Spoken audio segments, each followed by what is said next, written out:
Chapter 3. At Winding Circle Temple in Emelon, Sandry toyed with her fork, bored almost to tears.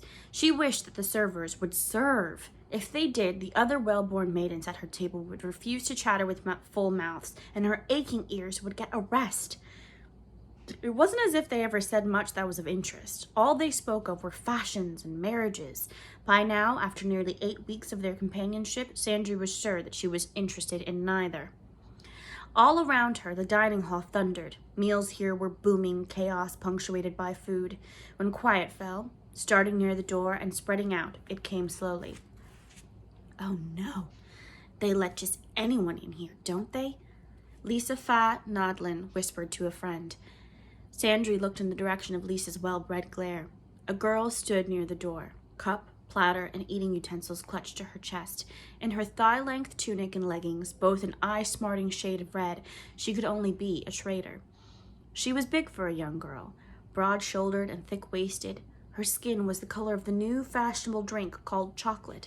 She wore her black hair in a number of short braids. Her lips were locked tight as if to keep them from trembling. "Hey, traitor!" a boy demanded. "Who'd you rob today?" "Whose baby did you kill to magic a wind for your sails?" called someone else. "Find a seat," ordered the dedicate who ran the dining hall, her voice sharp. "No one can serve until you have a place." Everywhere, people spread their legs or moved apart on benches or placed books and packs beside them. They didn't want a despised traitor at their table. Sandry got to her feet. Lisa's voice cut through her burning rage. "Lady Sandrine, what are you doing?" Sandry ignored the other girl and walked briskly across the room. The traitor was glaring at everyone, her chin up, the dark skin of her cheeks burning red. Only when the smaller girl halted before her did she look down. "My name's Sandry. Please join me at my table." Seeing the other girl blink, guessing that she hadn't understood, Sandry tucked a hand under the newcomer's elbow and tugged her in the right direction. For a moment she thought that the traitor might refuse. She didn't budge. Then she relaxed. "All right, cuck," she muttered in traitor talk, "but nobody will thank you for this." She let Sandry pull her between rows of tables. "If thanks was what I wanted," Sandry replied in the same language, "I would be sad indeed, since I don't want it. I won't miss it." The black girl stiffened. Finally she said, "Your accent is terrible." Sandry beamed up at her. "Yes, I know." "We don't want her with us," protested Lisa when they reached the noble's table. Sandry looked down her button nose at the other girl. "She's my guest," she said flatly. What's your name?" she asked in traitor talk. Daja nearly refused. When she saw anger on the faces of the other girls, she grinned instead, white teeth flashing against dark skin. "Daja Kisubo." "Lady Daja is my guest," Sandry told Lisa. A girl nearby muttered, "If that's a lady, I'm a cat." Reaching out, Sandry lifted the pitcher of milk from the table. Cradling it in both hands, she walked over to the mutterer. "I am Sandrine Fa Torin, daughter of the Count Matin Fur Torin and his Countess Ameline Fa Landreg. I'm the great niece of his Grace Duke Vedris of this realm of Emelon, and cousin of Her Imperial Highness Empress Berenene of the Namorn Empire. You are Esmel A. Pragan, daughter of Baron Witten N. Pragan and his lady Coledia of House Wheelwright, a merchant house. If I tell you my friend is a lady, then you—" Carefully she poured milk into Esmel's plate. "You had best start lapping, kitty." She set the pitcher down and returned to her chair. Daja was still on her feet. "You did no one any good with that," she said in traitor talk. "Not me, not you, not even them." "I don't care," Sandry spoke in common so that everyone understood. "My papa said that nobility has no right to be rude. We are supposed to know better." She plumped her bottom onto her chair and looked at Daja. "Are you going to sit?" she asked. "Big as you are, you look like you can't afford to skip meals." For the first time since the sinking of third ship Kasubo, Daja smiled. Gingerly she sat. "I hope other nobles aren't like you." She had a lilt in her speech when she spoke in common. "I don't think I could stand the excitement." Novices began to carry bowls and platters to the tables. Any talk about what had just taken place was drowned out in the rattle of wood and metal. "Tristana, listen to me. I have your best interests at heart. The blue-robed dedicate stood over her, blocking the light. These odd ways of yours make you no friends with the other girls. They're outside enjoying the splendid weather. You should be too. If you are to make anything of yourself, you need friendships with girls who will help you to meet the right kind of people. Does she ever shut up? Wondered the redhead as she turned a page in her book. Are you listening? Dedicate Staghorn took the girl by the arm and pulled her up until she was sitting instead of lying on her cot. Stop slouching. Put that book down. Tris attempted to yank out of the woman's hold, without success. She looked up into Staghorn's face with eyes that glinted like gray ice behind her spectacles. Let go, she said quietly. This is for your benefit, the dedicate told her. Whatever caused your parents to give you to the living circle temples. They didn't want me, so shut up, Tris thought miserably, pale skin crimson with humiliation. Shut up, shut up, shut up!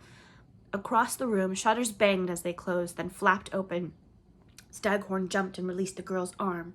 Now listen, you have been in this dormitory for 6 weeks, and you act as if you are royalty, which you are not. Staghorn jerked as the door slammed.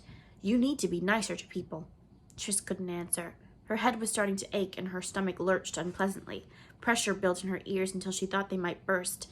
The room pitched before her eyes. This was very different from just being angry. You wanted me to go out? She gasped, standing up. I'm going. Running to the door, she yanked it open. You might want to come too. The air popped. Staghorn lurched. If you've made me ill. A picture marched off a bedside table and shattered on the floor. The metal and enamel image of Yelena, goddess of water, dropped from the shelf on which it sat. In the corner, a freestanding closet fell over. Staghorn ran for the door that Tris still held for her. Quake! Screamed the dedicate. It's a quake! She noticed, muttered Tris, following her outside. The ground stilled almost immediately, but Winding Circle's residents stayed outside for a while in case there were more shakes. Many were fearful. It was the first good-sized tremor in over a year. Was it a warning of a larger quake to come? Tris yawned, her sickness gone with the shaking ground. She thought the others' fear was silly. Except for broken crockery and the ruined pine wardrobe, there was little damage, not enough for the fuss that was being made of it, in her opinion. She was also sure there wouldn't be a bigger shake that day, though she couldn't have said how she knew. Looking around, she saw that Staghorn was huddled with the other 2 dedicates who supervised the main girls' dormitory, talking rapidly and watching Tris. Straining her ears, the redhead knew it was coming. That was enough. She'd heard people say such things about her dozens of times before. Next would come, I don't want you, her living here. Book in hand, Tris walked toward the rear of the garden. Out of sight of the dedicates, she climbed over the short fence and escaped to Winding Circle's biggest library. In the girls' main dormitory, 2 weeks after her first meal with Sandry, Daja decided to take a late evening walk before the dedicates called everyone inside for the night. She walked a great deal these days, feeling trapped inside Winding Circle's 12-foot-thick walls. She wished she were aboard a sturdy little ship bound southwest through the long strait and the bite of fire into the vast stretch of the endless ocean. In recent years, word had come of islands in the endless, filled with strange animals and copper-skinned natives. She would like to see them. She did not like to see her staff leaning against the wall between bed and nightstand. Its brass cap gleamed like gold, throwing back her distorted reflection. She was sick of it and everything it represented. Leaving it there, she went outside. The sun was below the walls that circled the temple community, leaving shadows to gather inside. She took her bearings. There was the tower the locals called the Hub, dead center in Winding Circle, pointing to a clear sky. Daja set out, picking her way through the multitude of small gardens that were fitted between every building inside the walls. Though she was trying to think of other things, she couldn't make herself forget that Winding Circle smithies were just a short walk away. For a moment, she thought she felt the heat of forge fires on her skin and smelled the tang of iron and brass. It had always been an embarrassment to her family, her interest in metalwork. To be interested in it still, while they slept under the waves, seemed disloyal. She was trying so hard not to think of the smithy that she didn't know she had company until a hoarse voice growled, "Grab the stinking traitor!" Daja spun, paying attention now, but too late. Rough arms grabbed her and dragged her between a gardener's shed and one of the laundries. More hands tried to cover her mouth. She yanked her head away and kicked out with her feet. She hit something hard, and a boy's, she thought, yelped. "Cack!" she snarled, furious, as much with herself as with them. How could she have been so careless? Too afraid for a real fight? "Shut her up," someone urged, a girl. She was another resident of the dormitory where Daja slept. If they hear, nobody wants you here, traitor, panted the one who had grabbed her from behind. Daja flailed, trying to yank herself free. You stink up our air. She kicked something else, something soft. Somebody began to vomit. Light flared brighter than even sunlight in these shadows. Nico stood in the opening between buildings and the road, his upraised hand glowing. He had a companion, the assured, worldly woman who was the dedicate superior in charge of Winding Circle, Moonstream. Daja's attackers, 3 girls and 2 boys, ran. Daja herself stumbled and fell when the boy who'd been hanging on to her let go. Hands as dark as her own helped her to her feet. Daja found herself looking into Moonstream's wise brown eyes. Are you hurt? The older woman asked. Her voice was clear, low, and kind. Just my pride, Daja muttered. I was stupid, and Cox got me. I'd hoped our boarders were more open-minded about traitors. I'm disappointed that I was so wrong. Now that she was certain Daja was uninjured, Moonstream's voice was dry and emotionless. She tucked her hands into her sleeves and looked up at Nico. Perhaps the girls' dormitory isn't the best place for Daja. I'd like her to feel she's safe where she lives. Discipline, then? Nico suggested. No, it's not punishment, he hastened to assure Daja. It's the name of a much smaller cottage near the Earth Temple. You'll move there first thing tomorrow, Moonstream said. She laid a cool, dry palm against Daja's cheek. The girl smelled a hint of cinnamon on the delicate skin. Do you think you'll be bothered tonight? Daja shook her head. Trouble at night came only as talk. The dedicates who looked after the girls checked the beds too often for any blows to be struck. Discipline will suit you better, Daja. Nico put an arm around her shoulders. You'll have your own room, for one. Privacy can be a blessing in itself. I'm condemned to spend the rest of my life among cucks, the girl thought sadly, returning to the dormitory. There aren't any blessings left for me. As she opened the outer door, she heard Moonstream say, Now, I want to find the ones who did this. The only problem with layering under his bed, as Briar discovered on his 3rd night in the boys' dormitory, was that there was really no secure exits. Back home, no one could have sneaked up on him as the other boys did now, blocking him on 2 sides of the bed as they dragged him out through the 3rd. In Sotat, he would have been down a tunnel and into the mazes of the sewers before they blocked his main entrance. He'd been so busy examining the plants he'd stolen that day that he hadn't heard them come up. I'm gonna deserve my ouches, he thought, gray-green eyes giving no sign of his feelings, letting a bunch of dung-footed gops nab me. 2 of them lifted him up, gripping him by the arms. The fatty loudmouth from 3 beds down stood in front of him, hand on one hip. He shoved the first finger of the other hand into Briar's face. You stole my cloak pin, gallows bait, he cried. I want it back. Briar knew the pin that was meant. The boy had showed it to everyone the day before. Me? Demanded the street rat, horrified. Nick, that piece of flash? There's no pump worth his bags that would pay more than a few copper pennies for it. Liar! Cried his accuser. It cost me 2 silver crescents. Briar lifted his eyebrows. Silver gilt paint, tin, and a glass pearl? Then you was nicked, and nicked proper. 2 of the other boys upended the small closed chest at the foot of the bed, spilling its contents on the floor. Someone else dragged everything out of Briar's den and scrabbled through the green bits that Briar had just been examining. Look at this, he said, laughing. Did someone tell you dead plants are valuable? Street scum. Here's wickedness. One of the pair, searching his closed chest, held up 2 of the knives that Briar had picked up on his journey to Winding Circle. Planning to murder us in our sleep and rob us all? The leader's finger stabbed forward, poking Briar's brutally in the nose. Quick as a flash, Briar lunged forward and bit down on the accusing finger. His victim screamed as he hung on. The pair holding him twisted his arm up behind his back. Briar got rid of one, kicking his knee till the boy collapsed. Releasing the leader's finger, Briar smashed the other boy hanging onto him with the back of his skull. His victim fell back, his nose bleeding. Dropping, Briar rolled over away from the boys, one hand going to an ankle sheath, the other going to one in an armpit. Lurching to his feet, he showed them his blades. Back up, bleeders, lest you want more mouth than you got, he snarled. Softness like clouds wrapped around his arms, pinning them to his sides. He couldn't see it, but he felt as it flowed down his legs. When it tightened, it snapped his feet together, knocking him off balance. He fought it as he dropped without result. A foot rolled him over. He quieted, seeing who stood over him. A pair of dedicates. Both wore the yellow habit of the air temple, which ran the dormitory, but the hem of the woman's robe was lined in black. I knew what would happen when they let that gutter snipe in. The male dedicate hauled Briar up by his shirt. You're out of this dormitory. If I have my way, you're out of Winding Circle altogether." "What have you done to me?" Briar snarled as the woman tried to pry his knives from his fingers. She smiled. "Don't like the shackles of air, lad?" she asked. "Never saw this kind of magic before?" Briar went still. "Magic? But that's fakery," he thought, shocked. Then he looked down at his body. Fakery he couldn't see had glued his legs together and his arms to his sides. When the woman tugged again, he released his knives. The time to fight was over. "He stole my cloak pin," cried his original accuser. "It cost me 3 silver astrals."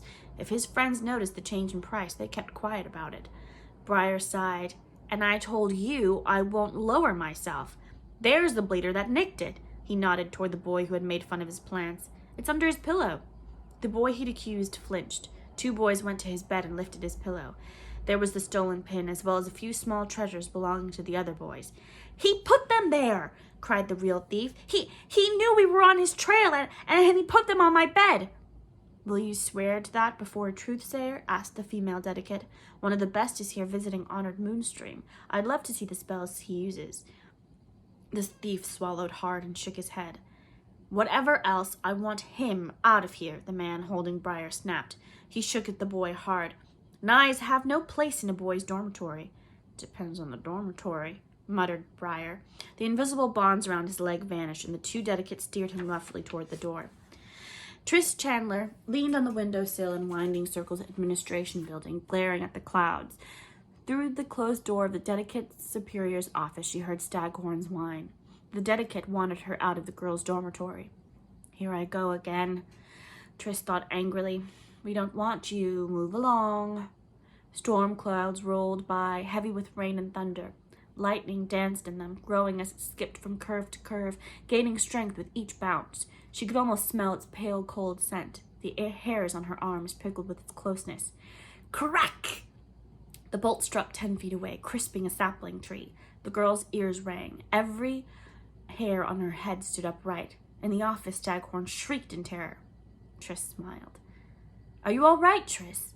A light, familiar male voice asked loudly. "You were looking right at it."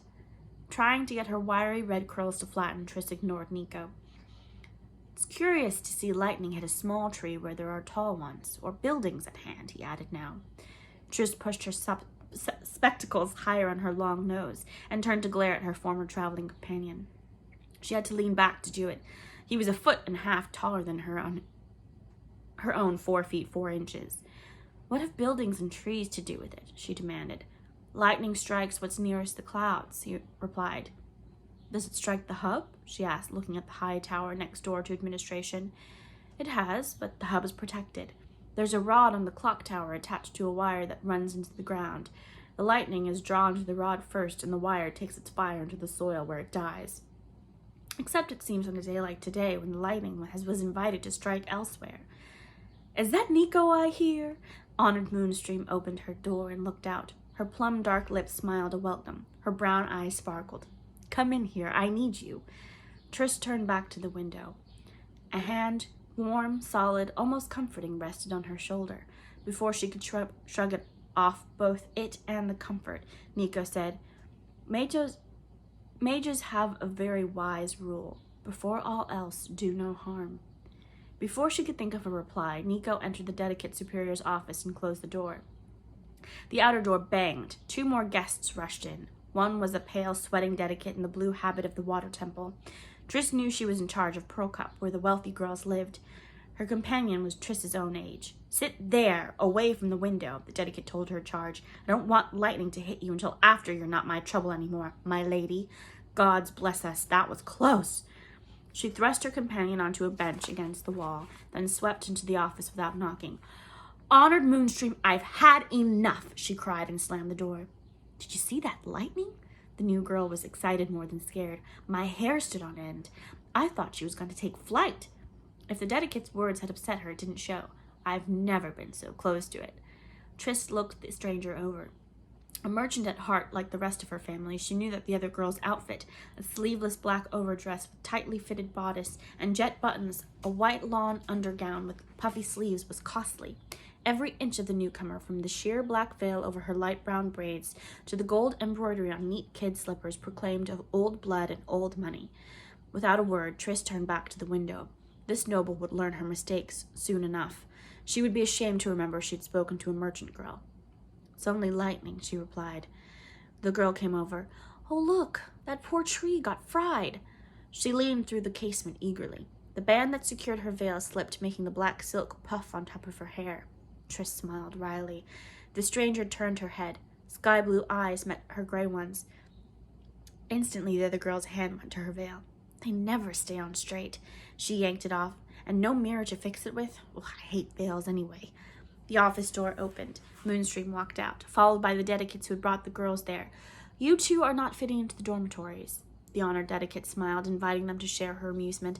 "I am told that if you were to stay, the other girls will be demoralized." "Very well. Today you move to Discipline Cottage. It's by the north gate. I think you'll both do better there." She looked at the dedicates. "Pack their things and send them to Discipline. Nico, will you escort Lady Sandrine and Tristana to their new home?" The man stepped out of her office. He looked the girls over, smoothing his mustache. "I never thought they would end up at Discipline. I thought the school would be enough once they settled down." He spoke softly, as if he were thinking aloud. Moonstream sighed. "Nico, I tried to settle. Honestly, I did." Sandry's bright eyes were fixed on Nico. "Would I do better at this other place?" The dedicate in charge of their dormitory sniffed disdainfully. "I don't want to settle in," muttered Tris. Nico grinned at the dedicate superior. "It's my pleasure to take them to Discipline," he said.